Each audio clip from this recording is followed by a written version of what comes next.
اعوذ باللہ من الشیطان الرجیم بسم اللہ الرحمن الرحیم۔ قاسطین کے ساتھ جنگ صفین۔ حضرت علی علیہ السلام کی خلافت سے بہت پہلے سے معاویہ نے شام میں اپنے لیے خلافت کی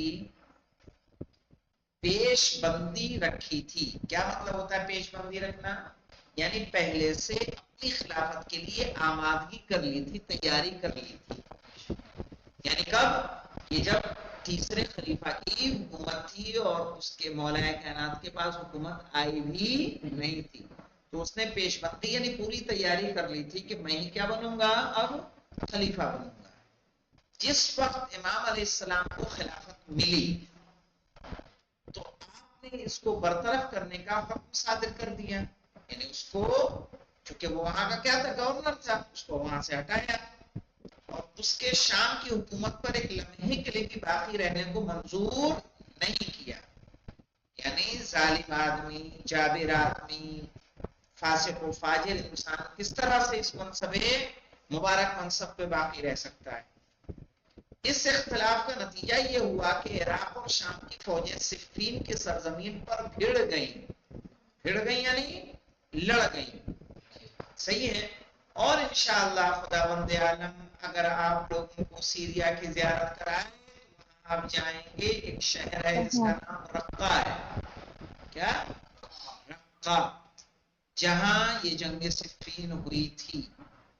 وہاں وہ ایسے قرنی کی قبر مبارک ہے جہاں جاتے ہیں لوگ اور زیارت کرتے ہیں، ویسے قرنی وہاں شہید ہوئے تھے اس جنگ میں۔ تھا کہ حضرت علی علیہ السلام کی فوج کامیاب ہو جائے۔ معاویہ نے ایک چال چلی جس نے حضرت علی علیہ السلام کے سپاہیوں کے درمیان اختلاف اور بغاوت پیدا کر دی۔ ہاں دیکھیے، آخرکار حضرت علی علیہ السلام کے ہمراہیوں کی جانب سے، ہمراہی جانتے ہیں کس کو کہتے ہیں؟ ساتھی، جو ساتھ چلتے ہیں، ہاں، ساتھ بہت میں رہتے زیادہ ہیں۔ اصرار ہونے پر امام علیہ السلام نے ابو موسیٰ اشعری اور عمرو عاص کی ثالثی قبول کرنے پر مجبور ہو گئے۔ یعنی امام علیہ السلام معلوم کس کو بنانا چاہ رہے تھے حکم میں؟ جو حکمیت ہوئی تھی اس میں کس کو بنانا چاہ رہے تھے؟ مالک اشتر کو۔ جو امام کے چاہنے والے تھے وہ بفر گئے کہ نہیں ابو موسیٰ اشعری کو بنائیے۔ ابو موسیٰ اشعری بیوقوف انسان، اور ادھر سے عمرو عاص بنا، اور امام کو مجبور کیا گیا کہ انہیں کو کیا جائے۔ یعنی دونوں اسلام و مسلمین کی خیر خواہی کو پیش نظر رکھتے ہوئے اپنی رائے کا اعلان کریں کہ کون خلیفہ رہے گا۔ تحکیم کے مسئلے کو قبول کرنے کے لیے حضرت علی علیہ السلام پر اس قدر دباؤ تھا کہ اگر آپ قبول نہ کرتے تو شاید آپ کی زندگی کا ہی خاتمہ ہو جاتا۔ یعنی وہ لوگ کیا کرتے؟ مولا علی کو مار دیتے، مولا علی کے سپاہی۔ یہ کیفیت ہو گئی تھی، اور پھر مسلمانوں کو ایک شدید بحران کا سامنا کرنا پڑتا ہے۔ اس دن کے جس دن حکمین کو اپنی رائے کا اعلان کرنا تھا، عمرو عاص نے ابو موسیٰ کو فریب دے دیا، اس نے فریب دے دیا، اور اس کے ساتھ ہی معاویہ کا تکلیف دہ نقشہ سب پر کیا ہو گیا؟ آشکار ہو گیا۔ یعنی اس نے معلوم کیا کیا تھا؟ دیکھا ہے تم لوگوں نے؟ دیکھی کہ نہیں دیکھی ہے؟ وہ امام علی سیریل دیکھا ہے؟ پورا دیکھا ہے؟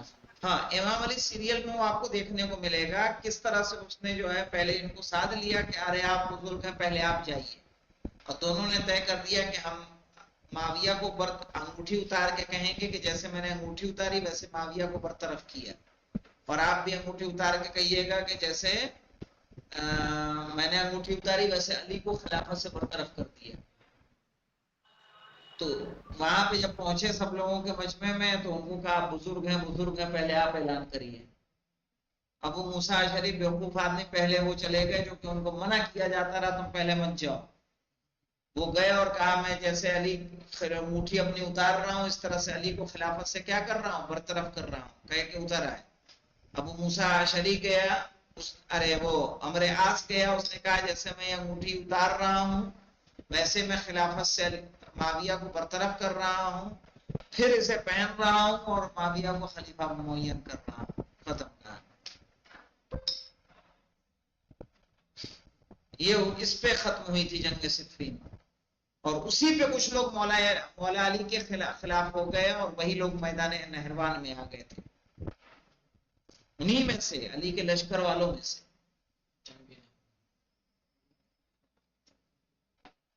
جناب مالک اشتر قریب تھا کہ معاویہ کو قتل کر دیتے کہ اس نے قرآن بلند کروا دیے مامر آس نے، اور ادھر مولا کائنات سمجھا رہے ہیں کہ دیکھو ان قرآنوں کے جھانسے میں مت آؤ، جھانسے میں مت آؤ. صحیح ہے، اگر اس کا کام تمام ہو گیا ہوتا تو شاید کربلا بھی نہ ہوتی. بھائی یزید کو خلیفہ بنانے والا کون تھا؟ معاویہ.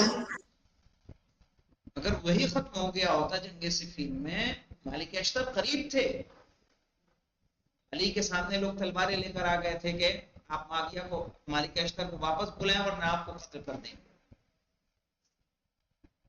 علی کے لشکر کے افراد، اسی لیے امام کی معرفت ضروری ہے.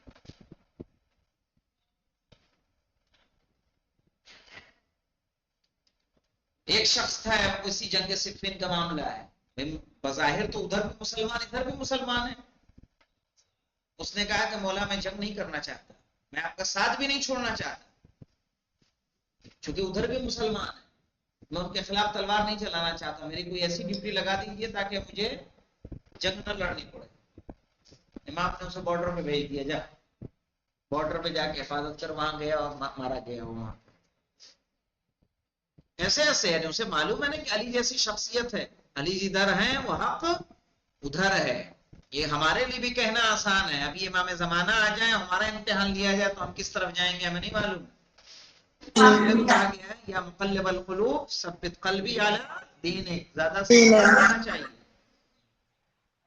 چونکہ ہمارا بھی امتحان تو نہیں نہ ہوا، ہمارے سامنے ہمیں معصوم نہیں ہے، ہماری کبھی آزمائش نہیں ہوئی، ہمیں جنگ میں بلایا نہیں گیا ہے. تو تحکیم کے مسئلے کے بعد مسلمانوں کی ایک تعداد نے جو پہلے حضرت علی علیہ السلام کے ساتھ تھی اور خود انہوں نے تحکیم قبول کرنے پر مجبور کیا تھا، امام علیہ السلام کے مقابلے میں کیا کر دیا مولانا؟ خروج کر دیا. اور جو امام کے مقابلے میں آئے اسی لیے ان کو کیا کہا جاتا ہے؟ خارجی. ہاں، جنگ نہروان کن لوگوں سے ہوا تھا؟ ہوئی تھی. چونکہ امام جب لشکر کے ساتھ گئے تھے تو لشکر کے ساتھ جاتے ہوئے 4000 افراد وہ تھے کہ انہوں نے کوفے میں داخل ہونے سے منع کر دیا. کوفے کے باہر قیام کیا اور پھر ظلم و ستم کرنے لگے، مارنے پیٹنے لگے، نقصان پہنچانے لگے. ان میں سے اکثریت کس کی تھی؟ حافظان قرآن کی تھی. وہی ہے نا کہ قرآن کا پڑھ لینا کافی نہیں ہے، امام کی معرفت ضروری ہے. اور حکمیت کو قبول فرما لینے کے لیے حضرت علی